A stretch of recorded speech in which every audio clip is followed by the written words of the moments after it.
Ecos de horror.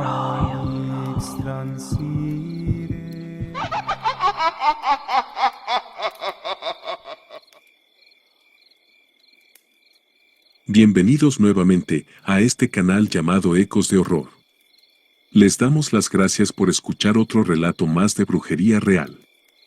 Antes de pasar a la historia, les pido de favor que se queden hasta el final del video. También permítanme advertirles que este relato tiene partes algo asquerosas y si se están sirviendo algún alimento, les sugiero escucharlo más después. Ahora, después de esta pequeña advertencia, disfruten el relato. Esta historia tiene como título: La brujería con agua de calzón acabó con mi hijo. Desde hace años me he preguntado si el destino de mi hijo hubiese sido diferente si tan solo yo intervenía a tiempo. Sé que no es excusa, pero por mi trabajo, casi siempre estuvo solo. Tal vez si le hubiese puesto límites, enseñado valores y guiado hacia una vida más recta, mi Ignacio no sería víctima de la maldita brujería de aquella mujer. Mi nombre es Elvira, soy madre soltera, y esta es mi historia de brujería. Cuando mi Ignacio nació, su padre nos abandonó y desde entonces me dediqué a trabajar duro para sacarlo adelante. Siempre lo consentí demasiado, le di todo lo que quiso, le cumplía sus caprichos, y nunca le puse un alto en sus acciones ni actitudes. Cuando alcanzó la mayoría de edad, Ignacio se volvió un joven ambicioso pero muy trabajador. Dejó de ser el niño mimado, y aunque en ocasiones todavía era algo caprichoso, se tomó el papel del hombre de la casa y empezó a trabajar en una bodega. Era un buen muchacho, responsable, trabajador e inteligente, por eso pronto ascendió de puesto y quedó como encargado de dicha bodega, y obviamente su sueldo aumentó. Yo estaba feliz de verlo tan responsable y centrado en algo productivo. Pero con el tiempo, sus amigos lo animaban a tener otra clase de vida. Pronto mi hijo se convirtió en un don Juan, enamorando a cada jovencita que podía, y como no era de mal ver, las muchachas se sentían halagadas de que él las cortejara. Además, como dije, ganaba un buen dinero en su trabajo, y esto era como un imán para las chicas. De a poco empezó a salir de parranda, a tener amoríos con varias mujeres a la vez, y llegaba tarde a casa algo alcoholizado. Como toda madre yo me preocupaba, pero él decía: «Mamá, no te preocupes, solo me estoy divirtiendo, soy joven». Estas salidas le trajeron muchos problemas, pues en ocasiones llegó golpeado, sangrando de su nariz y con moretones en su rostro. Esto era porque cortejaba a cualquier muchacha que se le cruzaba enfrente, y ellas sin mucho reparo le hacían caso, aunque tuviesen novios, o quién sabe, tal vez esposos. Así era mi hijo, un hombre mujeriego que no respetaba a nadie, y solo pensaba en saciar sus deseos carnales. Llegó a jugar con las mujeres y a enamorarlas a tal punto, que ellas llegaban a buscarlo en casa, llorando y rogándole que no las dejara. Yo como madre hablaba mucho con él, y le decía que no hiciera eso, que no jugara con las jovencitas pues ellas no se lo merecían, pero aunque me duela decirlo, nunca prestó la más mínima atención a mis palabras. Así pasó hasta que cumplió 24 años. Era un hombre trabajador, por eso ganaba buen dinero, además estaba en su plena juventud, tenía todo lo que le hacía feliz. Pero luego, todo cambió. De un momento a otro mi hijo se había enamorado.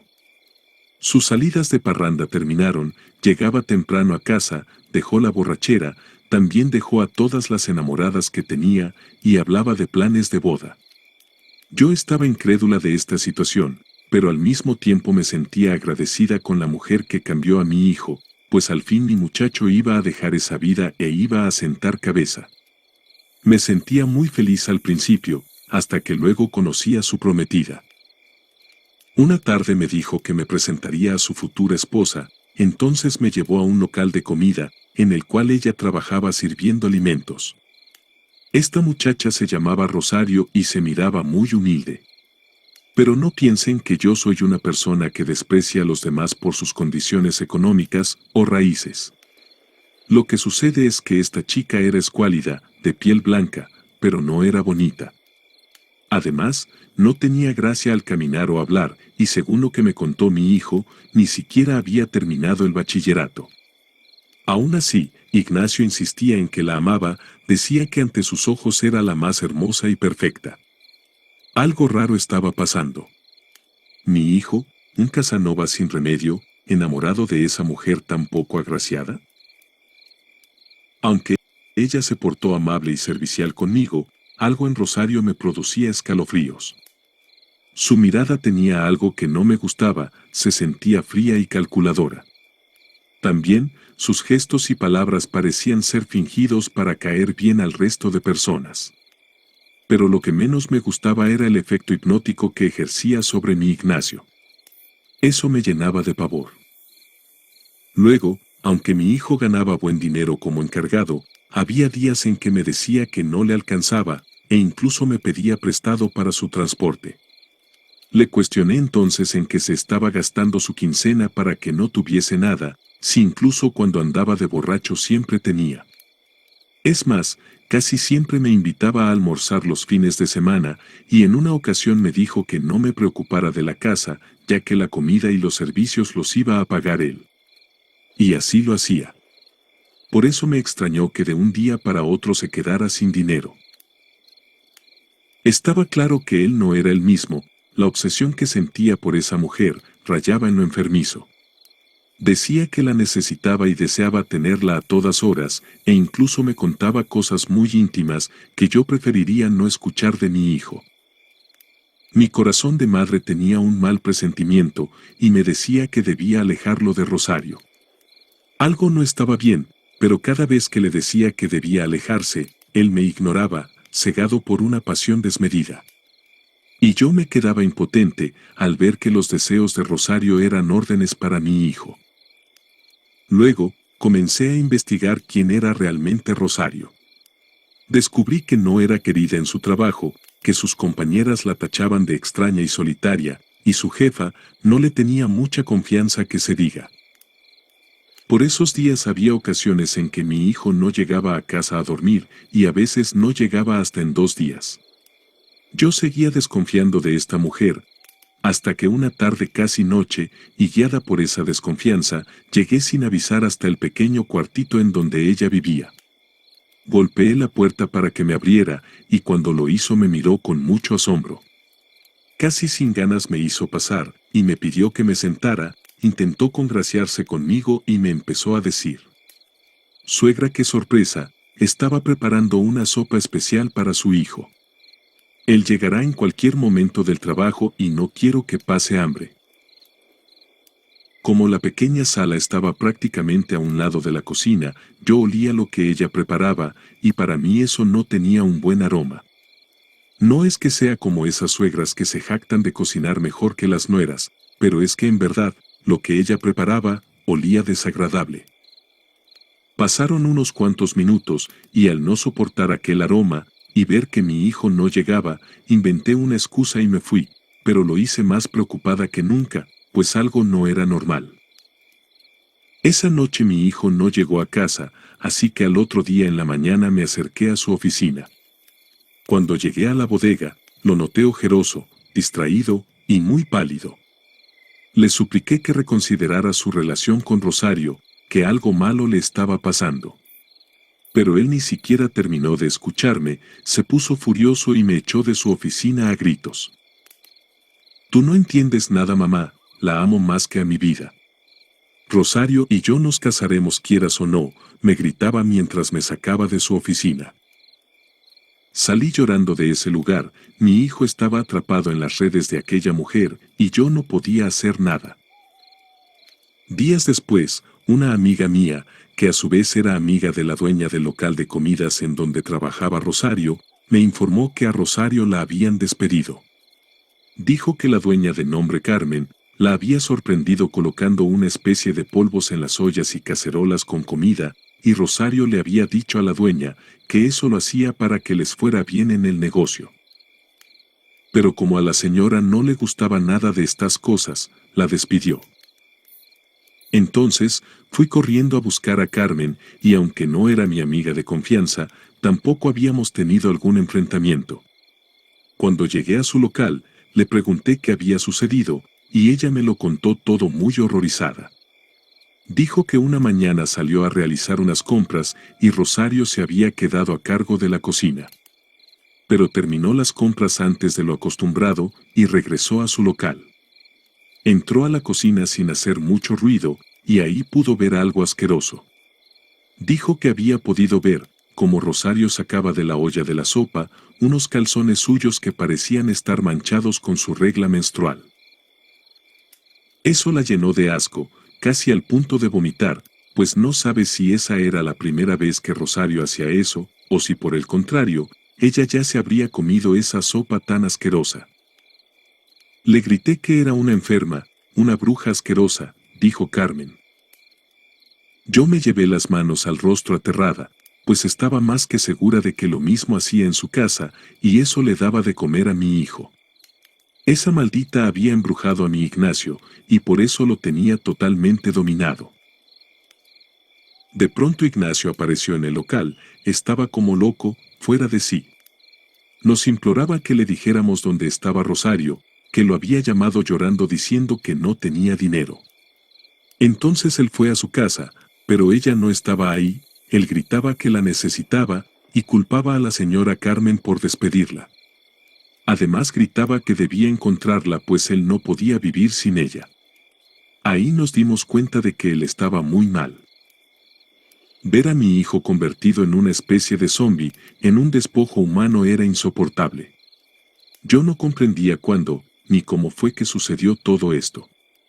Y me preguntaba, ¿cuándo mi hijo dejó de ser el mismo, para convertirse en el perro de Rosario? Sus ojos ya ni siquiera tenían brillo, solo suplicaban, como un alma en pena, y rogaba por tener cerca a Rosario. Entonces, una empleada del local se apiadó de mi hijo, lo llevó a la cocina y le contó toda la cruda verdad. Le dijo que esa mujer lo había embrujado, que por eso él estaba así. Que Rosario lo tenía totalmente dominado para sacar provecho de él, que no lo quería, que solamente quería su dinero.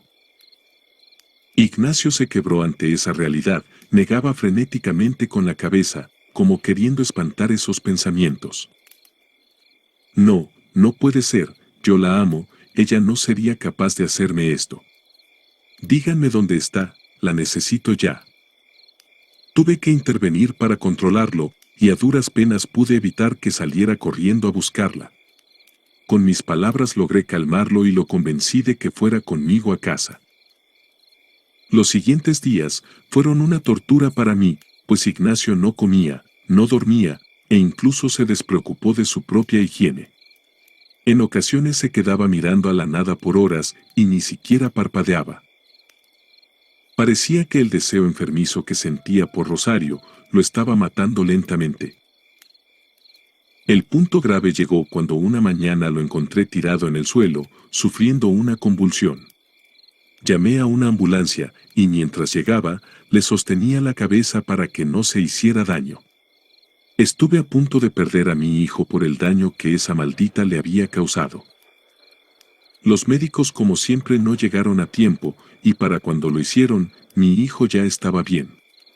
Le realizaron un par de chequeos nada más, y antes de irse, me recomendaron que fuese mejor que un médico especialista lo revisara, ya que volvió a tener esa mirada perdida, y se quedó inmóvil.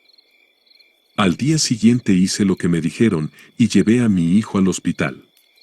Quería saber qué era lo que tenía, pues como saben, no es normal que una persona se quede mirando a la nada, de manera fija por mucho tiempo. Tampoco era normal ni sano, que extrañara de esa manera a esa mujer. Y lo más preocupante era que tuviera convulsiones a estas alturas de la vida, cuando de niño nunca tuvo nada de eso. Tristemente en el hospital, después de realizarle varios exámenes de la cabeza y sangre, no encontraron nada anormal. Dijeron que todo estaba bien, que no tenía nada, ninguna enfermedad. Y que tal vez quien debía atenderlo, debería ser un psicólogo. Pero por más que lo llevé con esos especialistas, además de psiquiatras y otros doctores, ninguno encontraba el origen de su mal, ni tampoco la cura. Casi un mes después, un día caminaba cabizbaja, pensando en cómo podría ayudar a mi hijo, y pasé caminando por el local de comidas de Carmen. Al verme tan mal, ella me dijo que debería intentar llevar a mi hijo con otro tipo de especialistas. Yo sabía que ella se refería a un curandero, pues yo también estaba pensando eso mismo, pero lo que me detenía era que yo no conocía a ninguna de estas personas. Entonces ella sacó de un cajón un papel con un nombre y número de teléfono y me lo entregó. Dijo que una tarde una mujer fue a comer a su establecimiento y que antes de marcharse le dejó ese papel, diciendo que si necesitaba algo la llamara.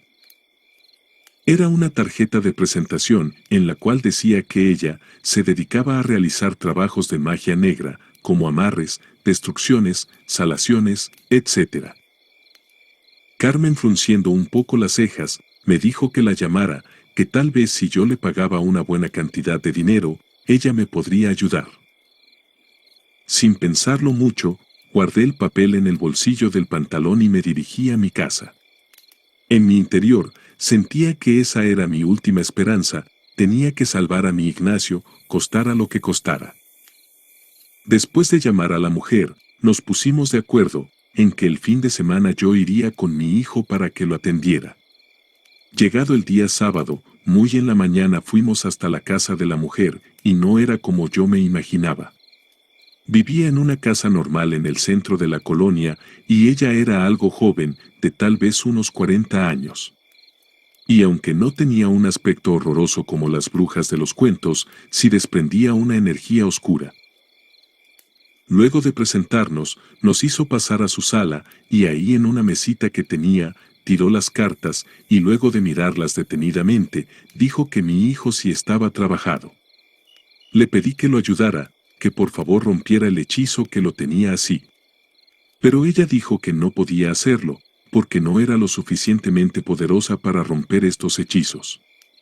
Que al parecer este trabajo, lo había hecho una bruja más poderosa que ella. Dijo que si le daba cierta cantidad de dinero, lo que ella podía hacer era un ritual de limpieza, para que mi hijo se mejorara un poco. Pero si deseaba sanarlo por completo, debía buscar a otra persona. También me advirtió que debía hacerlo pronto, pues si mi hijo seguía así, era cuestión de días para que muriera. Sin más opción, le pagué la cantidad que me pidió, y ella realizó una curación. Aseguró que eso solo me daría un par de semanas antes de que mi hijo se agravara, y que era imperativo encontrar a alguien que le quitara el mal por completo, pues de no hacerlo, mi hijo moriría sin remedio. Después de esto regresamos a casa, y en el camino iba preguntando a todos los conocidos que encontraba si tal vez conocían a un curandero o curandera que pudiera ayudarme. Pasada una semana, una amiga a quien le había comentado mi situación, me llamó y me dijo que le habían dado el contacto de alguien que tal vez me pudiera ayudar. Me dio el número de esta persona y enseguida me puse en contacto. Me atendió una mujer, y en su tono de voz podía distinguir que era una anciana. Después de contarle mi caso, ella me dio su dirección y me dijo que me esperaría el día viernes, ya que ese día era perfecto para hacer los trabajos de sanación. Como el lugar que me había indicado quedaba bastante alejado de donde yo vivía, con mi hijo salimos de casa el día jueves alrededor de las 10 de la noche, para llegar al siguiente día a casa de la curandera. Llegué con mi hijo al domicilio indicado, y una anciana de mirada profunda nos recibió. Sin muchas explicaciones, le resumí el tormento por el que estábamos pasando. La señora me dijo que se llamaba Luna, pero no sé si era su nombre real. Luego dijo que era una bruja blanca, y al ver detalladamente a mi hijo, afirmó que estaba muy grave, y que si hubiera tardado en ir con ella unos días más, mi hijo moriría. Ella tenía una habitación llena de santos y flores. Obviamente este lugar estaba destinado a hacer sus trabajos de sanación. Por un instante, se quedó mirándome fijamente, y con una voz algo preocupada pero firme, me dijo que lo que iba a hacer era muy peligroso. Que si las cosas no salían bien, y como el mal ya estaba muy avanzado, mi hijo podría morir, quedar loco, o en el mejor de los casos, quedar bien pero con algunas secuelas. Así que me preguntó si estaba dispuesta a correr el riesgo que implicaba el tratamiento. Pero al ver a mi hijo en ese estado tan deplorable, no me quedó más que decir que sí y asumir las consecuencias. Luego de escuchar mi respuesta, me pidió que esperara afuera en unas sillas, mientras atendía a Ignacio. Cuando salí, ella cerró la puerta y comenzó el ritual de limpieza. Me senté apretando fuerte un rosario entre mis manos, rezaba e imploraba al cielo, para que mi hijo saliera librado de esa brujería. Los minutos empezaron a transcurrir y se me hacían eternos. De pronto, como a la media hora, escuché gritos que venían de la mujer. Ella gritaba, decía que dejara libre a mi hijo, que no le pertenecía. Invocaba el nombre de Dios y la ayuda de los ángeles. Luego escuché otros gritos, estos en cambio provenían de mi hijo. Eran voces grotescas y guturales que parecían responder a los gritos que daba la mujer. Después todo pareció tranquilizarse, pero casi enseguida se escucharon otros sonidos. Estos venían de mi hijo, y eran los sonidos de cuando una persona vomita, y también eran los sonidos de cuando alguien está en el baño defecando. Me asusté muchísimo, estuve a punto de ponerme de pie e ingresar en ese cuarto. Pero pensando en el bien de mi hijo, respiré profundo y me contuve. Algo dentro de mí me decía que todo estaría bien y que ese mal tenía que salir del cuerpo de mi Ignacio, costara lo que costara. Pasó alrededor de una hora, cuando por fin la puerta se abrió. Mi hijo salió pálido, ojeroso y sin sus pantalones ni su ropa interior. A pesar de esta vergonzosa escena, lo vi más tranquilo. Él también me miró y pude ver mucha paz en sus ojos, después de tanto tiempo de sufrimiento. Luego entré a ese cuarto, el cual tenía impregnado un fuerte olor a incienso, me imagino que tratando de disimular ese otro olor asqueroso. La anciana estaba limpiando el suelo manchado de vómito y excremento. Parecía hacerlo sin asco, juntaba todo con un recogedor y lo echaba después a una cubeta, murmurando algo en una lengua extraña. No me permitió ayudarla, solo me dijo que llevara a mi hijo a una ducha que estaba al lado del cuartito para que se aseara. Después de bañarlo, lo cubrí con una toalla que estaba ahí colgada. Cuando la mujer terminó de asear la habitación, me explicó que había purgado la energía negativa, había roto todos los hechizos que hacían que Rosario controlara el espíritu de Ignacio. Pude liberarlo, pero llevará tiempo su recuperación, dijo. Todavía hay residuos que afectan su mente, pero estos se irán con tratamiento psiquiátrico y mucho amor de tu parte. Entre llantos, le agradecí infinitamente por salvarnos y le pagué más dinero del acordado. Ella sí había logrado lo que nadie pudo, y para mí fue la muestra irrefutable de que la brujería existe. Luego, le pedí a la mujer que por favor se quedara con mi hijo, mientras yo iba a buscarle ropa nueva. Cuando regresé, Ignacio se vistió, y antes de marcharnos, nuevamente agradecía a la anciana por su invaluable ayuda. Y aunque ella no quería, encima de una mesita le dejé una fuerte cantidad de dinero, como muestra de mi agradecimiento. Cuando llegamos a casa, mi Ignacio estaba muy débil, pero sus ojos volvían a tener una señal de vida. En los siguientes meses continuamos con las terapias psiquiátricas. También buscamos refugio en nuestra fe católica, asistiendo juntos a misa y rezando en familia. Y sé que gracias a esto, poco a poco, Ignacio fue sanando. Aún no está bien del todo, pues suele tener recaídas y su mirada por breves instantes aún se pierde en el vacío. Yo tengo mucha fe y sé que si Dios no permitió que se muriera antes con esa brujería, ahora se va a recuperar y todo esto va a terminar. Estoy más que segura de que algún día mi hijo volverá a ser el de antes. Pero también estoy segura de que nunca olvidaré la pesadilla que Rosario causó en la vida de mi hijo, por los amarres que realizó usando su ropa interior y más aún con su sangre del periodo. Como nota final, les cuento que hace poco me enteré de que Rosario se casó con un hombre que es dueño de un restaurante de comida rápida, de esos de franquicias. Si me preguntan a mí, diría que consiguió al hombre que la mantenga, como ella siempre deseó.